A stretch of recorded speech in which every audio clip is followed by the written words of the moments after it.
জীবন, তুই এই রমজান মাসে রাস্তার মধ্যে হাঁটে হাঁটে জুস খেতেছিস? তুই কি রোজা রাখস নাই?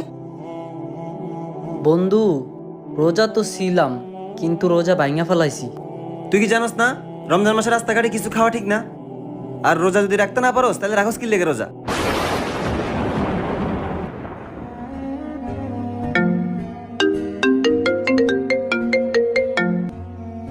হ্যালো, হ্যাঁ মারুফ, তোর মার জন্য ইমার্জেন্সি রক্ত দরকার ছিল, জীবন এসে দিয়ে গেছে। জীবন, তুই আমার মায়ের লেগা তোর এই পবিত্র রোজার ভাঙে ফেললি। ভাই, উনি শুধু তোর মা না, উনি আমারও মা।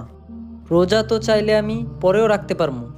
তাছাড়া উনি সারা জীবন তোর পাশাপাশি আমারও দেখভাল করছে। আর ভাই, আল্লাহ নিজে বলছে